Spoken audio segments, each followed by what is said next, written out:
Merhaba arkadaşlar. Arda Güler dün gece Elche maçında öyle bir gol attı ki gerçekten dünya gündemine oturdu. İspanyollar ayrı yazıyorlar, İtalyanlar, İngilizler. Herkes Arda Güler'in golünü manşetlere taşımış durumda. Ve biz bu manşetleri buraya sığdırmaya kalkışsak hakikaten saatler süren bir yayın olacak. La Liga resmi hesabı Arda Güler'e Türk sihirbaz değneğini salladı diye bir başlık attı ve bu golün La Liga tarihinde en uzak atılan gollerden birisi olduğunu ve Puskas'a aday olduğunu belirtti. Arda Güler'in bu golünü gerçekten uzun süredir bekliyorduk. Bir türlü şanssızlıklar, offside'dan sayılmayan goller, asistler güme gitmişti. Ve Arda Güler öyle bir gol attı ki gerçekten herkesin ağzını kapatmasına sebep oldu. Ve bundan sonra da bir kıvılcım ateşledi kendi içerisinde. Maçtan sonra AS TV maçı izleyen Bernabeu seyircileriyle Arda Güler'in golü hakkında röportaj yaptı ve verilen tepkiler gerçekten muazzamdı. Bu golü unutmayacağını söyleyen taraftarlar ve kale arkasındaydım, o golün nasıl geliştiğini gördüm diyenler spektaküler, biliyorsunuz İspanyolların en çok kullandığı kelime buydu ve onu tekrar tekrar söylediler ve Arda Güler'in golünden övgüyle bahsettiler. Çok tatlı, çok tarihi bir anı olarak bizde yer alacak şeklinde bir takım mesajlar yayınladılar ve Arda Güler'in hakkını teslim ettiler. İnşallah bundan sonra da bu şekilde devam eder kardeşim. Bizi gururlandırdı dün akşam. Şimdi gazete manşetlerine bir göz atalım dostlar. Marka manşetinde Arda Bernabeu'yu ayağa kaldırdı diye yazdı. Arda Güler kendi yarı sahasında orta sahada topu kontrol ederek güçlü bir sol ayak şutuyla galibiyet golünü attı dedi. Bernabeu ayağa kaldırdı. Courtois'da dahil olmak üzere herkesin takım olarak kucaklaşmasına neden olan muazzam bir vuruş yaptı diye bahsetti Marka gazetesi bu haberde. Gerçekten top hala havadaydı, belki de Courtois Arda'nın yanına varmıştı gol diye. Yine Marka gazetesinin manşetlerinden bir tanesinde Arda Güler'in 65 metreden attığı ve Bernabeu'da çılgınlık yaratan inanılmaz golü diye bahsedildi. Öncelikle muhteşem bir müdahale, Arda Güler'in dehası böyle başladı diyor. Joel Del Rio Marka gazetesinde köşe yazısı yazdı bununla ilgili. Rakibinin önüne geçmek için zekice bir savunma hamlesi yaptı diyor.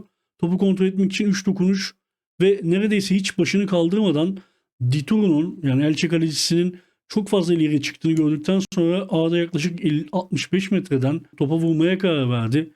Kutlama inanılmazlık ve şaşkınlık bir karışımdı diyor. Yedek kulübesindeki herkes Arda ile birlikte kutlamak için sahaya koştu dedi. Arda hiçbir şey olmamış gibi kollarını havaya kaldırdı dedi. Hayır, bu hiçbir şey olmamış değil sevinciydi.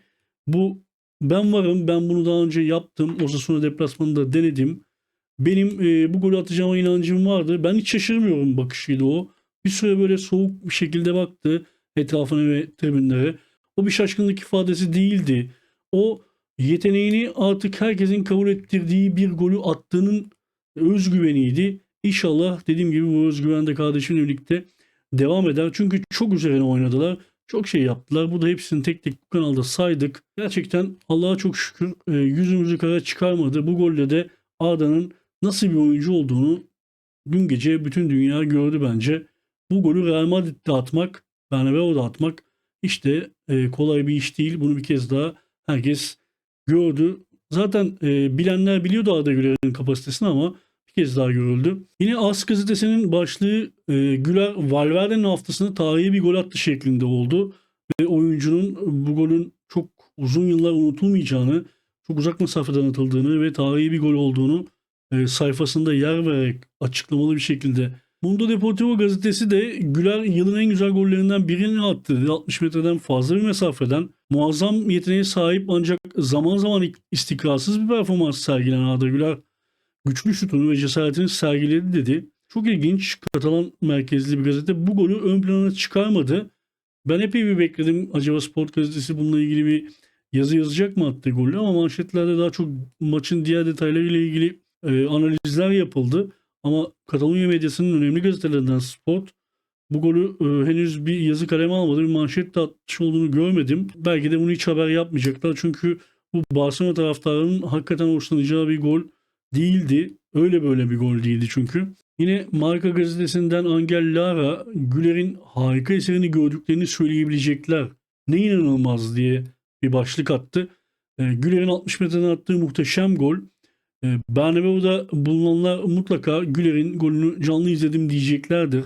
Çünkü Türk oyuncu ömür boyu hatırlanacak, sonsuza dek sürecek gollerden birini attı dedi Marca gazetesi yazarı. Ve hakikaten Bernabeu'da bulunanlar bu golü yıllar sonra çocuklarına anlatacaklar.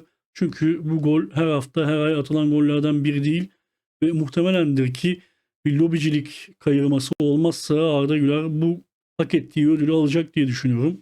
Bakalım neler olacak o gün geldiğinde dostlar. ESPN kanalı global bir kanal. Amerika'da da dünyanın çeşitli yerlerinde de yayın yapan bir kanal. Yine Real Madrid Arda Güler'in kendi yarı sahasından attığı muhteşem golü övgüyle karşılandı Real Madrid'de. El Çetin direktörü Eder Sarabia'nın Arda ile ilgili söylediği sözleri de makalesinde yer verdi. Güler muazzam bir oyuncu dedi Eder Sarabia. Gereksiz yere top kaybettik ve sonra dünyanın en iyi oyuncularından biri ortaya çıktı dedi. Eder Sarabia Elche ile oynanan ilk karşılaşmada da maç öncesi basın toplantısında Arda ile ilgili çok övgü dolu sözler söylemişti dostlar. Ona soru şu şekildeydi. Dün gibi hatırlıyorum.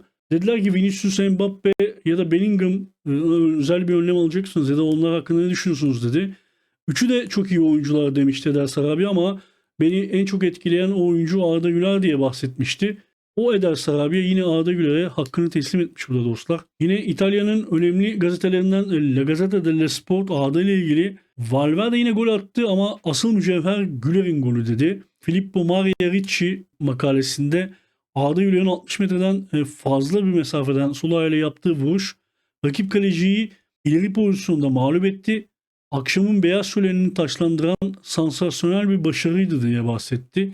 As gazetesinin spor editörlerinden ve yazarlarından Thomas Ronchero ise kısa bir video paylaştı ve Arda Güler'in bu golünden övgüyle bahsetti yine. Normalde İspanyol milliyetçisi olarak bilinir ve genelde Arda Güler'le ilgili pek olumlu yazıları olmaz ama bu defa Arda Güler'in hakkını o da teslim etti. Guardiola'ya bir mesajdı bu gol aslında dedi. Bernabeu'da oynanan oyun atılan goller Guardiola'ya hafta içi oynanacak Şampiyonlar Ligi maçı öncesi bir mesaj olduğunu da dile getirdi. Bu da AS gazetesinin sayfasında yer aldı. Birlik bu kadar değerli dostlar. Tekrar görüşmek üzere. Hoşçakalın.